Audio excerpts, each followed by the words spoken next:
키르케고르 입문 8주차 마지막 과정을 오프라인에서 모이게 하심 감사합니다.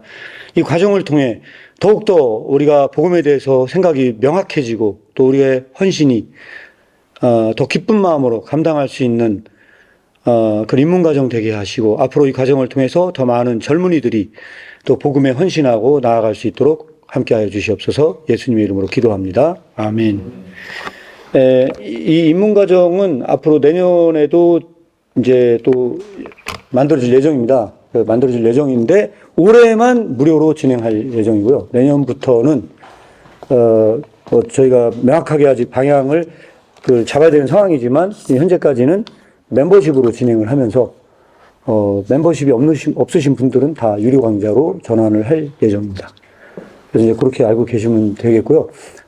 올해도 사실은 제가 유료로 했다가 무료로 이제 바꿨어요. 그래서 처음 하시는 분들은 좀 뭐 부족한 부분도 있겠지만 어쨌든 이제 그런 부분들에 대해서는 또 혜택이 있으신 거고요. 또 하나는 이 과정에서 수료하신 분들은 앞으로 또 공부를 원하시겠다 그러면 다시 모아서 다음 또 전문적인 과정으로 안내를 해드리려고 입문 과정을 사실 오픈했습니다.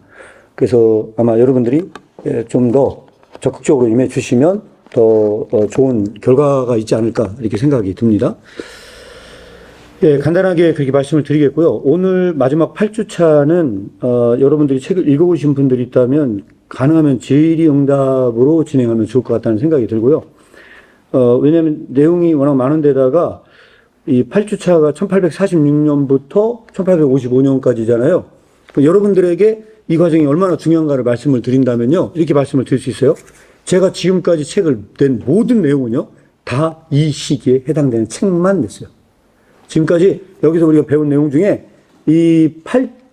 제 8강에 관련된 내용만 지금까지 제가 나눴고 그것만 주구장창 이야기를 했어요. 그러면 얼마나 이 키르케고르 공부할 내용이 많은 건지 알겠죠? 지금까지 낸 한 10권 분량에 관련된 게 겨우 이 조그만 분량에 대한 부분이기 때문에 만약에 저보고 얘기해라 그러면 이 책 덮어놓고 얘기해도 할 내용이 어마어마하게 많은 내용이 이 1846년부터 55년 사이의 이야기입니다. 그래서 이제 간략하게 그렇게 말씀을 드릴 수 있을 것 같고요. 그래서 이 키르케고르의 사회관과 국왕 크리스티안과의 관계에 대한 내용이 나와요. 자, 이 내용이 나오는데 여러분들 여기 이거 제가 보여드리려고 갖고 왔어요. 이 키르케고르의 일기예요, 일기. 여러분들 보시면 알겠지만 이런 책이 지금 6권이 있어요. 6권이 있는데 이 무지막지한 내용이 지금 뭐냐면 이 페이지고요. 얼마냐면 이게 거의 800페이지 가까이 되거든요. 이게 우리나라 말로 번역을 하면요. 이 영어 글씨가 너무 작아요. 이 포인트가 한 9포인트나 8포인트 되나 이게 10포인트도 안 되는 글씨체거든요. 빼곡하게 이게 들어와 있어요. 그러니까 이거를 우리나라 말로 가독성 있게 책을 낸다 그러면요. 이 몇 페이지가 되겠어요. 이거 하나 제가 이거 볼 때 이 1000여 페이지 정도 나올 만한 분량의 책이에요. 이거 누가 번역해요? 번역할 사람이 없어요. 이게 일기. 책이 아니라 일기? 일기예요. 근데 요게 2가지 번역본이 있어요. 2가지 번역본이 있는데 이게 일기거든요, 일기. 그러니까 이 모든 거를 혼자 한다는 건 이거 불가능한 내용이에요. 너무 많아, 양이. 방대하고, 그리고 여기에 엄청난 많은 힌트가 들어있어요. 작품을 해석할 수 있는 힌트. 그래서 제가 여러분들에게 이걸 보여드리는 이유가 뭐냐면, 이 미국에서 이거는 번역을 한 거고요. 존 스토트 교수님의 요 책을 번역했던 덴마크 키르케고르 연구소에서 만들어낸 일기 자료 이거가 좀 달라요. 그 일기 자료는요, 키르케고르의 역대 기록한 일기의 순서가 있어요. 어떤 순서냐면 전반부 1846년까지의 일기는 AA, BB, CC, DD, JJ, KK 이런 방식으로 서술이 되어 있어요. 그리고 나서 공부하면서 기록했던 노트북이 또 15권이 또 있어요. 그러니까 AA, BB, CC 때 쫙 있고 기록한 노트북이 15권이 또 있고 그 이후에 키르케고르가 1846년에 결혼의 비약민족 후서를 딱 쓰고 나 이제 글쓰기 그만하겠다. 그리고 나서 마지막으로 그 책을 쓴 게 굉장히 두꺼운 책이거든요. 영어로 그 책이 약 한 1000페이지 관련된 책인데 600페이지 정도 관련된 게 본문이 있고 별도의 각주 자료가 300페이지가 또 있어요. 그러면 그 책이 얼마나 중요한 책인지 알겠죠? 근데 그 책이 기점으로 키르케고르의 전기와 후기가 나눠져요. 전기와 후기가 나눠지는데 그 내용이 얼마나 많은 중요한 내용이 들어있겠어요. 우리나라에 그걸 번역할 사람이 없어요. 내용이 너무 힘든데다가 그거 돈도 안 돼. 그리고 거기다가 덴마크어 번역해야 되는데 덴마크어까지 섭렵해가지고 누가 하냐는 거예요. 그래가지고서 그 번역을 하려고 했던 사람 중에 하나가 누구냐면 군산대학교에 킬케고르 전공했던 철학과의 임규정 교수님이 그거를 아마 번역을 시도하는 것으로 제가 알고 있어요. 그런 어떤 정보를 좀 얻었어요. 그런데 그거 못한다. 왜? 교수님이 그거 교수 활동하면서 그 1000페이지 관련된 분량을 하겠다. 몇 년 걸릴지 몰라. 그 내용도 너무 방대하고 힘들어요. 각주 자료는 막 더 깨알 같아. 그런 이제 어려움이 있다 보니까 그렇게 됐는데, 제가 여러분들이 말씀드리고 싶은 건 뭐냐면, 킬케고르가 그 이후에 코르사르 사건이라는 것을 경험을 해요. 그래가지고서 맹비난을 받게 돼요. 그 맹비난을 받게 되면서 얼마나 많은 사람들이 조롱을 했어요. 그래서 우리 책에 보면은 거기 나온 캐리커처가 다 좋게 그린 게 아니고 그 잡지에서 킬케고르를 조롱한 그림이에요. 그러니까 대부분의 킬케고르 그림이라고 그린 거는 꾸부정하게 막 이렇게 곱추처럼 이게 전부 다요. 다 조롱하려고 그린 그림이에요.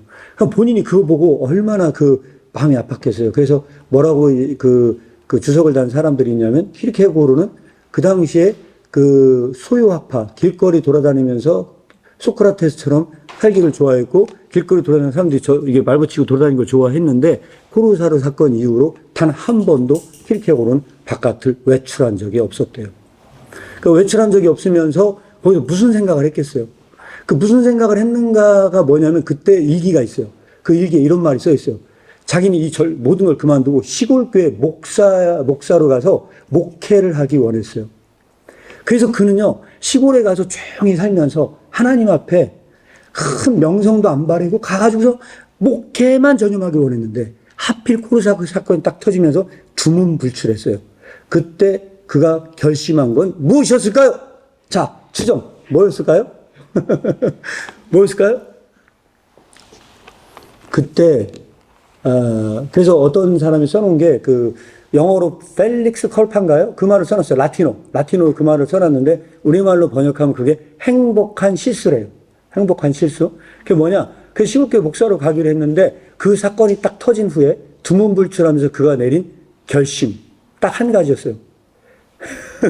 그 결심. 다시 한번 글을 쓴다. 그게 결심이었어요. 그래서 왜 행복한 실수냐? 만약에 코르사르 사건은 킬케고르에게서는 비극적인 사건이에요. 그를 조롱하고 얼마나 마음이 힘들었겠어요? 그런데 그 사건이 없었다면,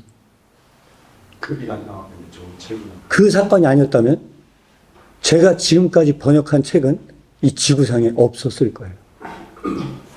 여러분들이 지금 읽고 있는 모든 책, 복음과 함께 고난을 받으라, 고난의 기쁨, 수많은 크리스찬 디스코스, 그 모든 책들은요, 이 지구상에 없었을 거예요. 그러니까 킬케고르 본인한테는 코르사르 사건은 굉장히 비극적인 사건이었고, 그가 두문불출할 수밖에 없을 정도로 그의 마음을 슬프게 한 사건이었어요. 근데 그게 왜 행복한 실수냐? 그것이 있었기 때문에. 그것이 있었기 때문에 저는 그 이후의 저작들을 번역할 수 있는 기회가 생겼어요. 그리고 그 사건 이후에 오늘 우리 책에 보면요, 뭐라고 하냐, 킬케고르와 사회관에 관련된 내용이 나와 있어요. 근데 이 사회관의 내용은요, 너무 적은 내용이야. 그래서 여러분들에게, 이거를 영어를 할 수 있는 사람들에게, 여러분들에게 혹시 번역이 가능하다면 제가 여러분들에게 같이 협력 사역을 할 수 있는 것을 초청을 해요. 어떤 협력 사역을 하느냐? 이거는 그 존 스토트 교수님이 번역한 거와 다르게요, 이 책은 중요한 점이 하나가 있어요. 제가 이 책을 앞으로 어떻게 내고 싶냐? 저는 이것을 쪼개서 내고 싶어요. 어떻게 쪼개서 내냐면요, 여기에 보면요, Social Political Thought라고 되어 있어요. Social Political Thought. 이 책의 장점은 뭐냐면요, 킬케고르가 일기에서 사회와 정치관에 관련된 일기만 모아서 요만큼의 이 부분을 이렇게 만들어놨어요. 그러면은 어떤 걸 도와주시면 좋냐? 요 부분만 번역을 해주시면 좋아요. 요 부분만. 킬케고르가 Social Political Thought에서 무슨 생각을 했나? 그러면 요것만 출판할 거예요. 요것만. 이렇게 무식하게 안 해. 이렇게 무식하게 안 해. 이렇게 무식하게 안 해. 요것만 갖다 출판할 거야. 요것만 출판하는데, 그러면 그 단독자 얘기하면서 사회성이 떨어진다고 했는데, 그거면 그 일기 그것만 보시라고, 요것만. 그래서 제가 이걸 보다가 놀란 게 있어요. 제 나름대로 이걸 보다가 놀란 게 있거든요. 그래서 여기서 뭐냐면요, 퍼블릭서티. 우리나라 말로 얘기하면 공공성으로 번역할 만한 텍스트예요. 이 공공성으로 번역할 만한 텍스트를 제가 번역을 해놨어요. 굉장히 진짜 기막힌 내용들이 들어있어요. 근데 이게 제가 다 설명을 못하겠고, 1191번에 기독교와 국가와의 관계를 논한 게 있어요. 이건 짧아서 제가 여러분들과 같이 논하면 얼마나 대단한 생각을 하고 있었는가를 여러분들에게 말씀을 드릴 수가 있을 것 같아요. 제가 한번 얘기해 볼게요. 귀조트란 사람이 말을 했대요. 뭐라고 얘기했냐? 국가의 정책은, 유일한 정책은 딱 하나가 있다는 거예요. 그것은 모든 종교에 무관심해지는 거래요. 국가의 최고의 정책은 뭐냐? 잘 생각해야 돼요. 국가의 최고의 정책은요, 모든 종교에 무관심해지는 거예요. 따라서 이것이 뭐와 똑같냐? 옛날의 기독교와 이건 맥을 같이 한다는 거예요. This goes along with old Christianity라고 써놨어요. 그래서 옛날에 그 기독교는 선포했대요. 뭐라고 선포했냐? 기독교는 모든 종류의 정부에 대해서, 모든 종류의 정부나 국가에 대해서 무관심해져야 된다고 이야기를 했대요. 옛날에 기독교는요, 그랬어요. 그래서 뭐냐, 그 당시에 기독교는요, 충격적으로 얘기를 해요. 그 당시에 기독교는 어땠냐? 모든 종류의 국가나 정부 아래에서, 어떤 국가나 정부 아래에서도 가장 잘 살 수 있는 것이 크리스천이었대요. 그러니까 크리스천은 공산주의건 이게 민주주의건 독재건 뭐건 어떤 정부 형태가 들어와도 그 중에서 가장 잘 적응하고 잘 견딜 수 있는 것이 뭐냐? 그게 기독교였다는 거예요. 그런데 얼마나 슬픈 일이 벌어지냐? last but the inversion. 그 역전된 형태가 오늘날 들어섰어요. 그 역전된 형태는 뭐냐? 국가가 귀족처럼 연기하기를 원해요. 국가가. 그때 그 국가는 귀족처럼 연기하기 원할 때 그 국가가 종교가 필요 없는 것처럼 연기를 해요. 플레이를 해요. 아리스토크레트 한대요. 그래서 연기를 하는데 그런 반면 국가를 필요로 하지 않는 것은 기독교예요. 국가가 진짜 필요 없는 건 기독교야. 오히려 그렇게 써놨어요. 그래서 여기서 중요한 건 뭐냐? 자, 이제 해석을 잘 해야 돼요. 이 마지막 문장에 여러분들이 잘 해석을 하셔야 돼요. 일기도 그렇게 읽기나 꼼꼼히 생각을 해봐야 되는 게 이런 게 있어요. 뭐냐? 이것이 기독교가 받는 고마움이에요. This is the thanks Christianity gets. 그 고마움을 얻어요. 어떻게 얻냐? For being used by statecraft to organize the state. 무슨 얘기냐? 국가를 만들기 위해서, 국가를 조직하기 위해서, 국가를 조직하는 그 스테이트크래프트, 그런 정치술 자체가 기독교를 이용해. 기독교를 이용한 대가로 받는 고마움이에요. 기독교는 한마디로 얘기하면요, 정치와 종교에서 이용을 당하고 거기에서 고마움을 받는데요.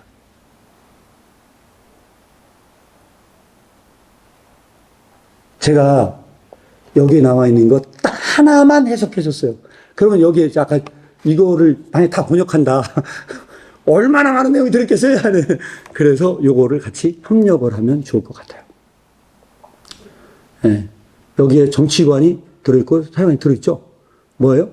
기독교는 모든 종류의 정치에 대해서 무관심해져야 한다.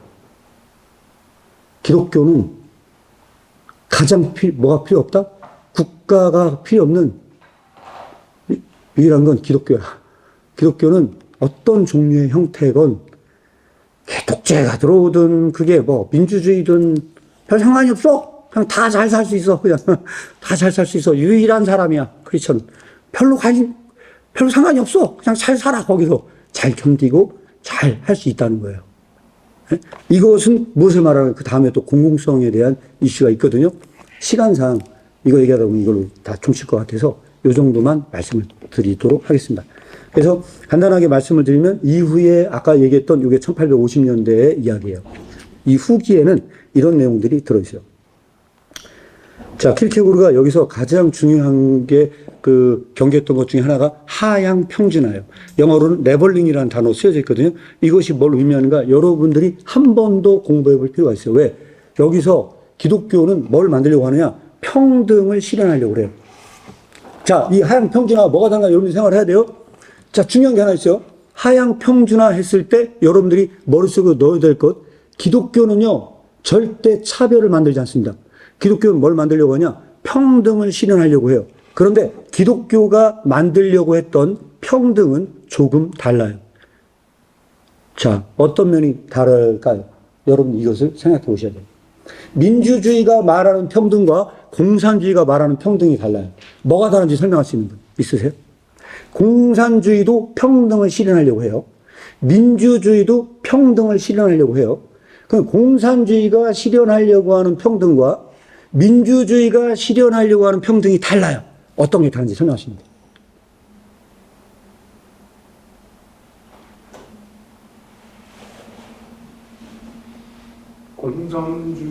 공산주의는 국가 위주, 네. 공산당이라는 어떤 네. 최고 통치자의 위주로 네. 강제적으로 네. 평등하게 하려고 하는 것 같고, 네. 민주주의는 개인의 의견이나 개인의 네. 생각을 존중해서 네. 그것 중에서 다수결을 따라서 하는 그것이 좀 다르다고 생각합니다. 제 체제 자체가 네. 단순하게 생각하면 그렇죠. 어느 정도 비슷한 맥락은 있습니다. 더 명쾌하게 설명해 주실 수 있어요? 자, 제가 한번 설명 드려볼게요. 100m 달리기를 해요. 100m 달리기를 하는데요. 출발선에서 똑같이 서야 된다고 얘기를 하잖아요. 민주주의 평등이에요. 민주주의는요, 출발선만 같으면 돼요. 결승선에 누가 먼저 가느냐는요, 능력에 따라 달라질 수 있어요. 민주주의는 그래서 뭐라고 하냐? 기회의 평등이에요. 누구나에게 똑같은 기회를 주자는 거예요. 나머지는 네 능력껏 가져가. 이게 민주주의예요. 공산주의는 뭐냐? 네가 출발이 어디 있든 그건 상관없어. 네 맘대로 해. 그러나 공산주의는 결과의 평등이에요. 그러나 결승선은 다 똑같이 들어와야 해. 이게 공산주의적 평등이에요. 공산주의는 결과의 평등이라면 민주주의는 시작의 평등이다. 퀴즈. 중요한 퀴즈예요. 그러면 기독교가 말하는 평등은 무엇일까요? 우리 이걸 생각해야 된다는 거예요. 네? 마이크가 있어야 되지 않나요? 자, 네. 네. 자, 여기다 놓겠습니다, 일단. 가운데다가. 자, 여러분, 어떻게 생각하세요? 그럼 기독교가 말하는 평등은 뭘까요? 그래서 여기에서 여러분들이 뭘 하냐? 존 스토트 교수님이 얘기한 레벨링, 평준화가 다르다는 거예요. 기독교는 그게 아니라는 거예요. 이 평등은 어떻게 실현되느냐? 기독교는 민주주의의 평등도 아니고 공산주의의 평등도 아니야. 그리고 레벨링도 아니야. 그럼 평준화도 아니야. 그러면 기독교는 뭐냐는 거예요. 기준의 차이가 있는 것 같아요. 네? 기준? 그러니까 여기서 말했던 네, 네. 민주주의 같은 경우에는 네, 네. 말씀하셨던 출발선이 기준이 되는 거고 네. 공산주의 같은 경우에는 네. 결승전이 기준이 됐을 때 기독교 같은 경우는 시작도 출발도 결승도 아닌 그 다른 네. 저희가 말하는 하나님의 기준이니까 아예 네. 그 선에서 벗어나는 기준이 돼서 그걸 어떻게 표현할지 모르겠습니다. 네. 자, 여기서 이 분명한 차이가 있어요. 킬케고르가 말하는 기독교의 평등이 실현되는 방법은 딱 한 가지의 방법에 의해서만 실현이 가능하다고 봐요. 그 한 가지는 뭐냐? 선물입니다, 선물. 야고보서 1장 17절에는 온갖 좋고 완전한 선물은 위로부터 빛들의 아버지로부터 온다 하는 이 선물이에요. 근데 이 선물이 어떻게 이 선물이 세속적인 경제를 다 해체하느냐? 여러분, 민주주의는 뭘 지지해요? 자본주의를 옹호하죠. 자본주의를 옹호하는데 자본주의는 선물의 경제가 아니에요. 자본주의는 주고받는 거래의 경제예요. 그래서 거래의 경제인데 모든 네트워크는 거래로 이루어져 있어요. 거기에 선물의 경제가 들어오잖아요. 그럼 거래의 경제는 해체된대요. 여기서 중요한 점은 뭐냐면 선물의 경제는 에덴 동산의 형태였다는 거예요. 그래서 에덴의 경제는 무조건적인 줌밖에 없어요. 그런데 이것이 어떻게 평등을 실현하느냐? 이거는 공산주의적 평등과도 다르고 이거는 민주주의적 평등과도 달라. 그래서 제가 이거를 다 설명을 드릴 수는 없고 오늘 이 짧은 시간 안에 이 강화가 전체 5개가 있어요. 5개. 5개가 있는데 이 5개를 묶어서 제가 이것이 선물이다라고 묶어서 책을 내려고 원고를 다 만들어서 냈는데 아무데도 제가 출판사를 몇 군데를 두드렸거든요. 아무데도 출판 안 해준대. 아무데도. 그래서 결국은 출판을 못하고 지금도 갖고 있어요. 그 원고를. 그러니까 제가 얼마나 답답했겠어요. 그걸 보고서 야, 이게 대단한 글인데 이거를 출판 안 해준다네. 여러분들 제가 간단하게 얘기를 해볼 테니까 이게 과연 정말 기독교에서 우리나라가 받아들일 만한 얘기인가 아닌가 잘 생각을 해보시라는 거예요. 이게 레벨링하고도 다른 말씀 못 드려요. 여기서 얘기하는 게 뭐냐면요. 이런 거예요. 이 세상에서는 차별이 존재해요. 어떤 차별이 존재냐? 가진 자와 가지지 못한 자의 차별이 존재한다는 거예요. 그리고 어떤 차이가 존재하느냐? 남자의 차이, 여자의 차이, 수많은 차별로 사람들이 고통을 당해. 그래서 여기서 그 평등을 달라고 수많은 사람들이 목숨을 잃어가요. 그런데 기독교는 뭐냐면, 잘 돌아보잖아요. 기독교의 이 차별의 문제가 해결됐느냐? 해결되지 않았다는 거예요. 기독교 속에서도. 기독교에는 세상에 존재하지 않는 역차별이 존재한다는 거예요. 어떤 역차별이 존재하느냐? 기독교에는 어떤 역차별이 존재하느냐? 이런 역차별이 존재해요. 예를 하나 들어볼게요. 가늠하다 잡힌 여인이 잡혀와요. 그래서 돌로 다 찍어 죽이려고 그래. 그때 예수님께 뭐라고 하냐? 누구든지 죄 없는 자가 돌로 치라고 했을 때 그 여인을 친 사람은 없어요. 그때 예수님이 뭐라고 하냐? 다시는 죄를 짓지 말라고 하면서 그 여인을 풀어줘요. 그런데 산상순에서 뭐라고 얘기를 하냐? 산상순에서는요, 마음으로 사람을 미워한 자는 살인자라고 정죄를 해요. 그럼 이것은 뭐냐? 자, 역차별이 있어요. 어떤 역차별이냐? 실제 죄인은요, 죄 없다 선포함을 받고 나는 한 번도 죄를 진 적이 없어. 마음으로 미워했을 뿐이야. 그런데 나는 죄인이라고 정죄를 당해. 그럼 이것은 역차별이 아닌지요? 어떻게 생각해요? 기독교에서는요, 실제 죄인은 의인이 되고 죄를 짓지 않고 마음으로 사람을 미워한 사람은 죄인이 돼요. 이거는 세속적인 세계 속에도 존재하지 않는 역차별이야. 기독교 안에서는 권력자는 기도해야 할 사람으로 전락을 해. 그 최대 권력을 가진 자가 기독교 속에 들어오면 그는 기도해야 할 대상으로 전락해. 이것은 역차별은 아닌지요? 그렇게 고르면 이 강화에서 이 질문을 던져요. 그때 기독교는 이 차이와 차별의 문제를 어떻게 극복할 수 있는지 이것이 질문이에요. 자, 어떻게 그럼 이 선물은 이 기독교에서 이 평등을 실현시킬 수 있을까요? 말할 수 있는 거 있어요?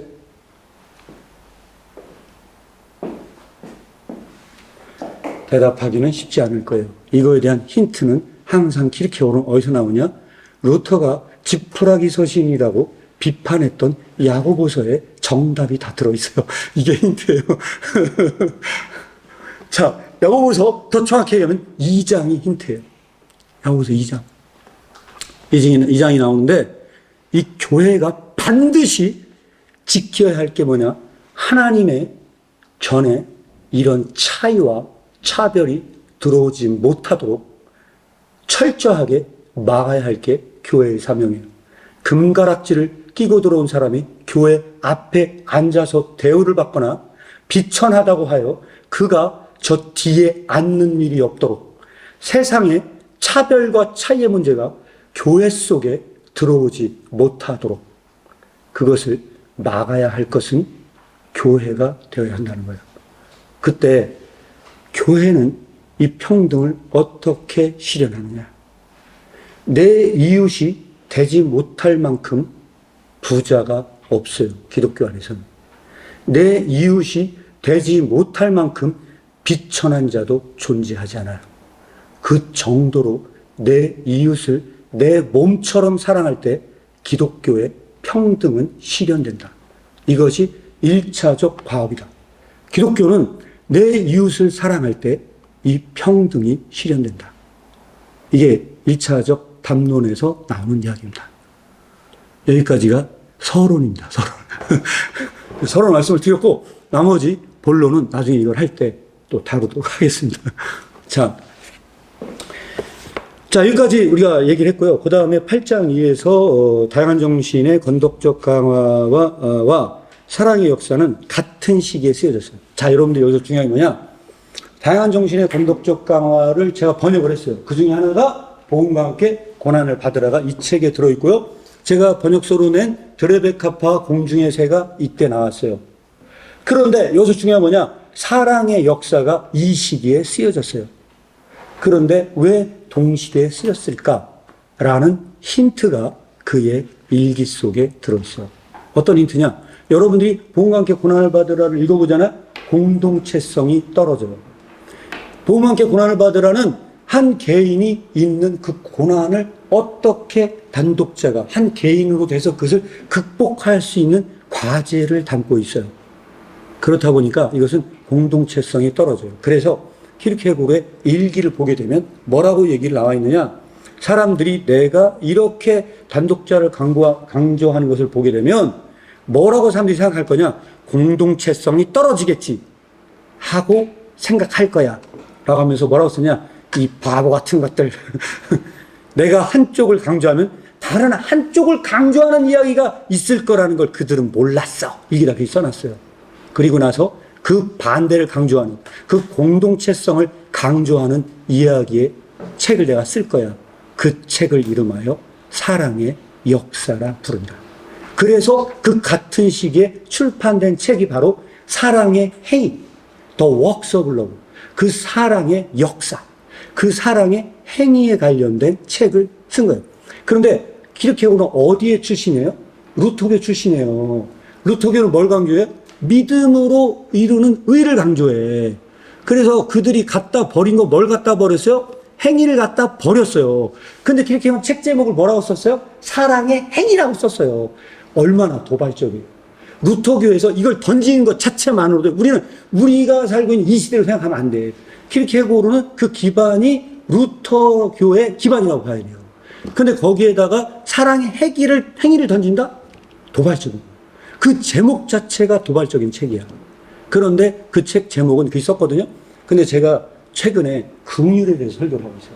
긍휼에 대해서 설교를 하고 있는데 키르케고르가 쓴 내용 중에 하나가 뭐가 있냐면요. 사랑의 역사의 한 단원에 긍휼에 대한 이야기를 하고 있어요.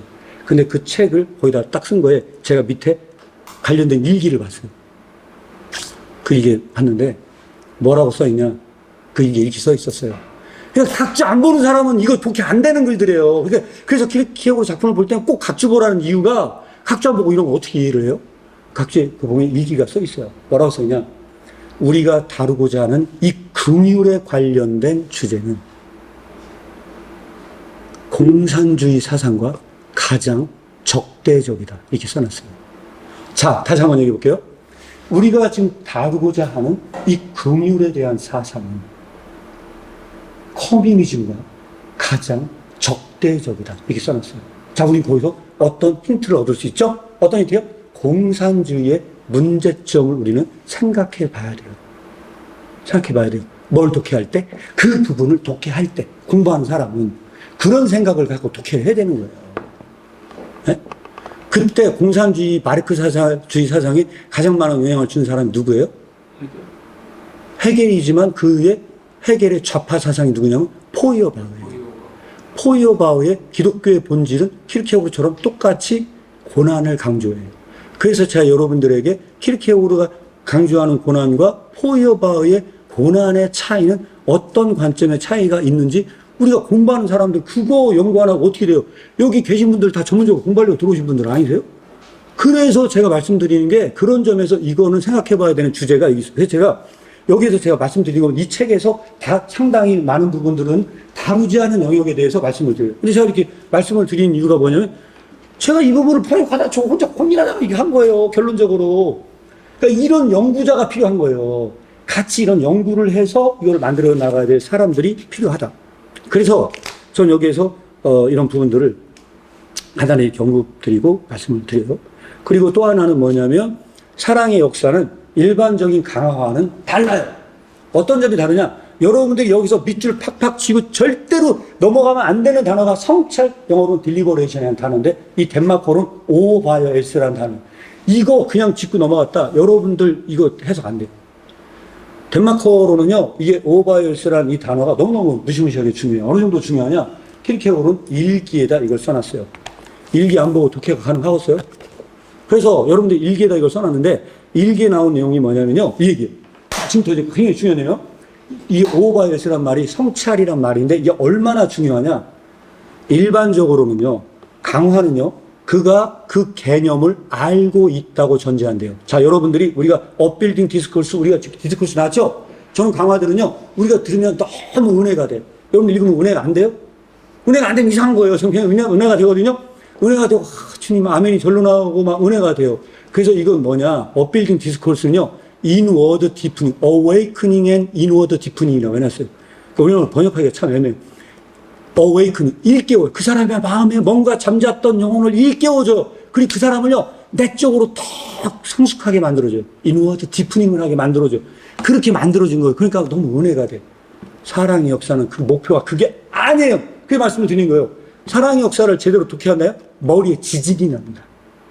머리에 지진이 나. 왜 지진이 나냐? 우리가 일반적으로 생각하는 모든 개념을 다 박살내기 때문에 지진이 나는 거예요. 그게 딜리버레이션. 여기서 얘기하는 딜리버레이션이라는 단어와 가장 연관시켜서 설명할 수 있는 단어는 거기다 이퀄 딱 해놓고 써놓게 있어요. 영어로 게드플라이. 쇠파리. 소크라테스의 쇠파리를 다른 말로 말씀을 드리면 딜리버레이션이에요.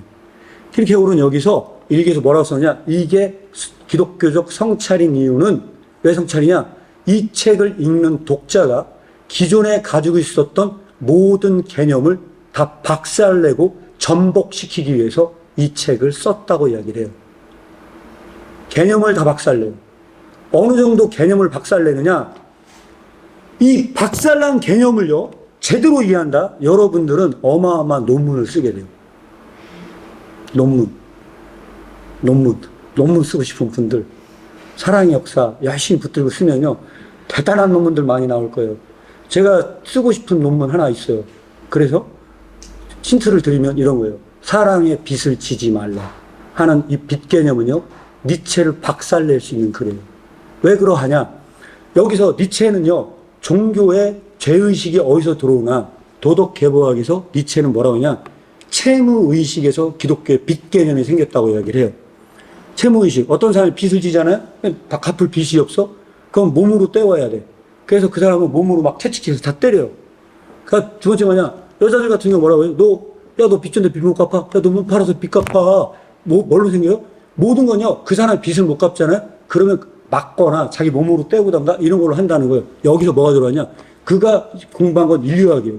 원래 고속 공부 엄청나게 했던 사람이에요, 이 니체가. 그걸 공부하다가 세운 게 뭐냐면, 기독교의 양심도 이런 식으로 길들여진 거구나. 그래서 이 사람이 가장 고민했던 것 중에 하나는 중세 종교재판이에요. 마녀사냥, 종교재판. 그 사람들이 와가지고 막 했단 말이에요. 그래서 이 니체는 뭐라고 생각을 하느냐. 어떤 사람이 죄를 지었는데 막 엄청난 의도처럼 맞거든요. 그럼 사람들이 어떤 생각이 들겠어요? 와, 나도 죄 지면 저렇게 맞겠구나. 그래서 그 사람이 실제로 도덕성이 있었던 게 아니래요. 기독교는 그런 방식으로 사람들의 양심을 길들이기 시작을 했다는 거예요. 그 양심이 병들었다는 거예요. 그래서 길들여진 양심에 의해서 생겼는데 이게 어디서 나왔느냐? 채무의식에서 생겼대. 자, 여러분 이거 어떻게 비판할 거예요? 니체 여기 잘못된 거야. 니체 얘기 들어보면 다 그를 뜻하거든요. 야, 대단하다 니체. 그래서 지금요, 인문학 서적에서 가장 잘 팔리는 책 중에 하나. 여러분들 들어가서 교보문고 들어가서 보세요. 니체의 말. 맨날 베스트셀러야. 니체의 말 맨날 베스트셀러야. 세상의 모든 사람들이 니체적 사고를 갖고 살아. 그리고 막 다 열광을 해. 왜? 너무 속 시원하게 다 풀어주고 있거든요. 거기다 또 열광하는 책이 하나 있어. 쇼펜하우의 사랑은 성욕이다. 이 책 엄청 팔려. 그래, 그 사람 저기 보잖아요? 너무 재밌네. 막 다 이러고 있어요. 세상 사람들이 열광하는 책은 다 그런 책들이에요. 자, 그런데 여기서 여러분들이 알고 있는 사실이 뭐냐? 니체가 열광한 인물이 누구였어요? 쇼펜하우였거든요. 지금 온 세상의 모든 책들이 인문학 서적들 중에서 모든 사람들이 읽고 열광하는 책이 이 부류에 달려있어. 여러분은 여기서 어떤 메시지를 던질 건데? 여러분들 여기서 어떤 목소리 던질 거냐 이거예요. 이거를 공부하시는 분들, 이 사명을 감당해야 될 분들이세요. 정신적으로 싸워야 한다는 거예요. 여기 계신 분들은 우리는 뭘로 싸우느냐? 우리는 몽둥이로 싸우는 게 아니야. 영으로 싸워요. 영으로 싸워야 돼요. 자, 이 니체의 사상이 뭐가 문제가 있어요? 이거를 보고서 다 까발려서 얘기하려면요. 사랑의 빛은 니체가 말한 그 빛과 어떤 점에서 다른지를 논해야 돼요. 그게 사랑의 역사 1부 1장 맨 마지막 주제예요. 로마서 13장 8절인가 나오는 너희가 모든 빚은 다 갚아라. 그러나 사랑의 빚은 계속 지고 있어라. 여기서 얘기하는 이 빚의 개념과 여기서 얘기하는 이 채무의 개념과 니체가 말하는 이 채무가 어떻게 다르냐라고 논문 쓴 놈이 한 명도 없어. 제가 다 뒤져봤어요. 한 명도 없어. 그러니까 여러분들이 가가지고 그거를 논문을 쓰시는 거예요. 어떤 점이 다른지. 그리고 나면요. 이게 다루고자 하는 주제가 얼마나 어마무시한 주제냐. 이런 통념적인 빚의 개념을 다 까요. 그 개념적으로. 그래서 이것은 쇠팔이야. 왜 쇠팔이냐? 이 책을 읽는 독자들은요. 그의 정신세계가 다 뒤흔들려. 그래서 뭐라고 하냐? 내가 이 사랑의 역사를 쓸 때 나에게 주어진 과업은 소크라테스적 과업이라고 이야기했어요. 그래서 이 개념을 다 까기 위해서. 왜 소크라테스 영화인지 알겠어요? 이 정도만 설명을 드리도록 하겠습니다. 그래서 이 작품은 그런 정도로 제가 소개를 드릴 수가 있다. 이렇게 말씀드릴 수가 있을 것 같고요. 자, 시간이 많지 않은 관계로 그 다음에 1844년 4장에 보면요. 1848년 혁명이 어떤 혁명인지 아는 사람? 1848년의 혁명이 어떤 혁명이죠? 말씀 잘 믿으세요? 책 읽으신 분들 있어요? 이 혁명은요, 공산주의 혁명이었어요. 잘 들어보세요. 1848년 2월 달에 영국인가에서 그 마르크스가 공산당 선언을 해요. 2월 달에. 자, 2월 달에 공산당 선언을 해요. 그런데 제가 말씀드렸죠? 아까 뭐라고 얘기했어요? 사랑의 역사 2부의 금연에서 킬케어가 무슨 얘기를 했어요? 자, 이 내용은 뭐와 가장 적대적이다? 공산주의와 가장 적대적이라고 했죠? 자, 그럼 이게 무슨 얘기예요? 공산당 선언을 하기 전에 킬케어는 이미 뭐에 대한 공부가 다 끝났다? 공산주의 공부가 끝났다는 얘기예요. 이미 우리는 역사적으로 킬케고르에 대해서 어떻게 이해를 해야 되느냐? 킬케고르가 사회성을 몰랐던 게 아니고 이미 그 시기에 공산당 선언을 하기 전에 코미니즘에 대한 공부를 끝냈다. 그래서 이거의 장단점을 다 파악을 했다. 그리고 그 관점에서 사랑의 역사를 썼다. 우리는 이런 연구를 해야 되는 거예요. 우리는 제가 지금 주변적인 얘기를 해요. 저는 지금 본론에 대한 얘기를 하나도 안 하고 그 작품이 어떤 의미에서 쓰여졌는가를 여러분과 나누는데 이런 점에서 이해를 해야 돼요. 그리고 나서 여기 더 중요한 하나 있어요. 여기 더 중요한 뭐냐. 공산당 선언을 했을 때 그것은 뭐냐. 나라의 선포예요. 이거는 이 지구상에 없는 새로운 나라의 선포예요. 그때 킬케고르는 거기에서 글을 쓰고 있었어요. 어떤 글을 쓰고 있냐? 그때 킬케고르가 쓰던 글이면요. 크리스찬 디스코스였어요. 기독교 강화를 쓰고 있었어요. 그 기독교 강화를 제가 4개 세트로 출간을 했어요. 뭐예요? 이방인의 염려, 고난의 기쁨, 기독교의 공격, 성찬의 위로. 이 4개를 그때 쓰고 있었어요. 그러면 이거를 작품을 어떻게 평가를 해야 되냐? 저는 이렇게 평가를 해요. 마르크스가 한쪽에서 새로운 나라, 공산주의를 선포할 그때 킬케고르는 하나님 나라의 본질을 선포하고 있었어요. 둘 다 나라의 개념을 갖고 있어요. 하나는 공산주의라는 나라였고 하나는 하나님의 나라를 선포했어요. 그런 관점에서 1848년은 독해를 해야 된다는 거예요. 여러분들이 혹시 이방인의 염려, 고난의 기쁨, 기독교의 공격, 성찬을 읽었는지 모르겠어요. 아, 이 책 내용 너무 좋은데가 아니고 이런 거시적인 관점에서 해석을 해라. 그래서 제가 말씀드려요.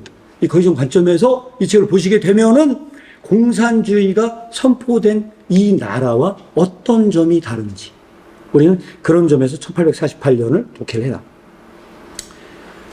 그 다음에 8.5는 기독교의 실천이에요. 제가 이거를 기독교의 실천으로 해놨는데 임충갑 선생님이 이거를 그리스도교의 훈련으로 번역을 했어요. 그런데 영어로는 두 가지 번역본이 있어요. 덴마크어로 되는 게 두 가지 번역본인데 하나는 뭐냐면 Practicing Christianity가 있고 하나는 Training in Christianity가 있어요. 옛날 번역본이죠. 월터 라우리 번역본은 그게 돼 있어요. 그래서 임충갑 선생님은 옛날 번역본을 따르다 보니까 그리스도교의 훈련으로 번역을 했고 임충갑 선생님은 영어 번역본을 가지고 우리나라 말로 옮겼어요. 여러 문제가 있는데 어떤 문제가 있느냐? 이 하우둥 에드나운이 번역한 이 번역본이 아닌 옛날 번역본의 가장 큰 치명적인 문제. 뭐가 문제냐? 각주 자료가 없어. 각주 자료가 없어. 그래서 읽는 사람이 이게 무슨 말인지 잘 몰라. 알 수가 없어. 그래서 임충갑 선생님의 이 작품의 글의 독해는 번역은 상당히 잘하셨는데 참고 자료가 없어요. 그리고 지금 다 절판됐어. 그 살려면 온라인 뭐 있는지 없는지 모르겠지만 심각해요. 그래서 이거 다시 번역을 해야 돼요. 다시 번역을 해야 되는데 번역할 사람이 없어. 번역할 사람이 없어. 이걸 번역할 사람이 없어. 그래서 지금 할 일이 너무 많아. 지금 할 일이 너무 많아. 그래서 있는데 이게 얼마나 중요한 내용이냐. 자, 제가 이거 보다가 야, 이게 진짜 기독교를 제대로 설명을 했는데 이거 읽는 사람이 없어요. 한국에 이거 읽는 사람이 없단 말이에요.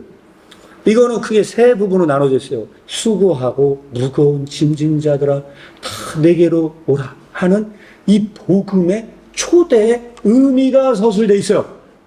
이 의미가 서술되어 일부에. 두 번째에는 뭐가 서술이 되어 있느냐? 두 번째는요. 나를 보고 실족하지 않는 자는 복이 있다 할 때 기독교의 실족의 의미를 이렇게 풀어서 설명하는 책은 인류 역사에 존재하지 않아요. 진짜 인류 역사에 존재하지 않아. 이 실족의 의미가 가장 학문적으로 가장 탁월하게 정리되어 있는 책을 뽑아라 라고 한다면 그것은 Practicing Christianity 2부를 읽으셔야 돼요. 그리고 이 실족에 대한 내용이 들어있는 책이 또 있어요. 어떤 책이냐? 철학의 부스러기에서는 아예 이 실족에 대해서 스캔달리조란 용어 자체를 다루고 있는데 이거를 표재명 교수님이 분노하다로 번역을 했기 때문에 문제가 됐어요. 그러나 이거는 엄밀한 의미에서는 전부 다 실족으로 번역을 해야 되는데 문제가 됐어요. 그 다음에 죽음에 이르는 병 2부의 1장에서 실족을 다루고 있어요. 근데 여기 나오고 있는 실족도 일부를 다루고 있어요. 그래서 체계적으로 기독교가 얘기하고 있는 실족이 무엇인가를 공부하고 싶다. 그러면 그때는 여러분들이 꼭 Practicing Christianity를 읽으셔야 되고 3부는 뭘 다루고 있느냐? 3부는 어마무시한 장입니다. 이 장은 총 7개의 장으로 구성이 되어 있는데 이건 뭘 다루고 있냐? 요한복음 12장 32절인가요? 내가 나 있는 곳까지 너희를 이끌겠다고 한 이 구절 하나만 갖고 붙들고 7개의 강화를 썼어요. 그 내용 하나 갖고 7개를 도대체 얼마나 말이 어마어마하게 많아요. 근데 여기서 다루고는 예수님이 부활하시고 승천하시고 가만히 계신 게 아니라는 거예요. 우리가 보통 착각하고 있는 건 뭐냐? 예수님이 사역이 부활하시고 승천하시고 예수 사역이 끝났다고 생각해요. 아니라는 거예요. 예수님은 승천하시고 놀고 계시는 게 아니야. 그러면 예수님은 여기서 무슨 사역을 하고 계시냐? 하늘 보좌에 계셔서 믿는 자를 이끄는 사역을 하고 계시다는 거야. 그 믿는 자를 예수님을 닮아 제자된 삶은 사람들을 이끄는 사역을 해요. 그래서 여기서 뭘 비교 설명을 하고 있느냐? 자석을 비교 설명을 해요. 자석을 갖다 딱 대! 그러면요, 자석은 뭐만 끌어당겨요? 철가루만 당겨요. 우리가 철가루가 어떤 방향을 보이는 걸 봤을 때 어떤 힘이 내재되어 있는 걸 볼 수가 있어요. 우리는 그 힘을 볼 수 없어요. 다만, 철가루가 어떤 일련의 방향을 있는 것을 보고서 우리는 이 철가루에 작용되고 있는 뭘 보고 있다? 뭘 보고 있어요? 힘을 봐요. 자, 여기서 중요한 게 뭐냐? 이런 거 얘기를 하는 거예요. 세상에 있는 사람들은요, 예수님을 볼 수 있을까요? 없을까요? 없다는 거예요. 그들은 예수님 발견 못 해. 그들은 그 계시를 본 적이 없어요. 그런데 중요한 건 뭔지 아세요? 그들이 보는 건요, 그분을 닮아 그분처럼 살고 있는 철가루들을 본다는 거예요. 이제 그래요. 그분을 닮아 그분처럼 따라가고 있는 그 철가루들을 보면서 세상 속에 있는 세속적인 사람들은요, 어떤 힘이 그들 속에 내재되어 있는 걸 보고 있어요. 퀴즈. 굉장히 중요한 퀴즈입니다. 그럼에도 불구하고 이 자석과 철가루가 예수 그리스도께서 믿는 자를 땡기는 걸 다 설명해 줄 수 없다는 거예요. 이것은 동일한 비유가 아니라는 거예요. 왜 동일한 비유가 아닌지 내 말로 서술하시오. 이것이 문제입니다. 이것이 어떤 차이가 있는지 설명할 수 있는 분 말씀 있어요? 소장도 못하겠습니다. 자, 여기서 킬케고는 뭐냐면요. 이게 여기서 은혜가 나와요. 하나님의 은혜. 어떤 은혜가 있느냐. 자석이 철가루를 땡길 때는요.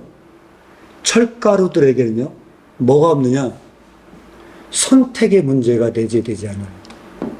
내가 따를 것인지 말 것인지 그들은 단 한 번도 그 선택에 노출된 적은 없어요. 그러나 사랑이신 하나님은 우리에게 먼저 선택권을 준다. 네가 따라갈지 말지. 네가 이 길이 너무 힘들어서 못 가면 쉴 건지. 주님께서는 우리에게 먼저 결정 권한을 줍니다. 따르세요. 이게 은혜라는 거예요. 이거는 그 중에 하나만 설명을 했어요. 진짜 여기 읽으신 분들은 바로 3부의 강화를 꼭 읽으셔서 제자도의 본질을 알고 싶다. 그러면 꼭 이거를 읽으시기 바랍니다. 그럼 예수님께서 부활하시고 돌아가신 분이 얼마나 우리를 간절한 마음으로 이끄시는지를 여러분들은 알게 되실 겁니다. 자, 제가 여기까지 일단 진행을 했어요. 송기사님이 또 진행을 해줄 필요가 있어요. 기독교 실천까지 말씀을 드렸고요. 뒤에는 작품에 대한 것이 없어요. 순간 하나 남았거든요. 이 순간은요, 비판서예요. 기독교 비판서인데, 예, 안녕하세요. 예, 맞습니까? 자, 순간은 기독교, 앞에 앉으십시오. 예. 앉으시고요. 자, 순간은 기독교 비판서고, 자, 오늘 둘, 넷, 6명이죠. 오실 수 있는 분은 다 오신 것 같아요, 이제. 더 오실 분은 좀 늦어질 것 같고요. 자, 순간은요, 제가 생략을 하도록 하겠습니다. 그리고 전반적인 그런 사회적인 이슈나 뭐 돌아가는 상황이나 이 책 보고 얼마든지 이해가 가능한데, 제가 오늘 여러분들에게 말씀드린 내용은 이 책에 없어요. 없어서 제가 여러분들에게 말씀을 드렸어요. 이런 정도의 그 가능성이 있다. 그리고 여러분들 조금이라도 같이 동참하고 싶다. 이런 거 같이 번역하시면 돼요. 이런 책 제가 얘기하는 거 가시면 되고요. 이 시간은 남은 시간은요, 성교사님이 한국 키리케고르 연구소장님으로 계세요. 그리고 여러분들을 위해서 캄보디아에서 왔어요. 캄보디아에서. 다 같이, 박수 부탁드리겠습니다. 네.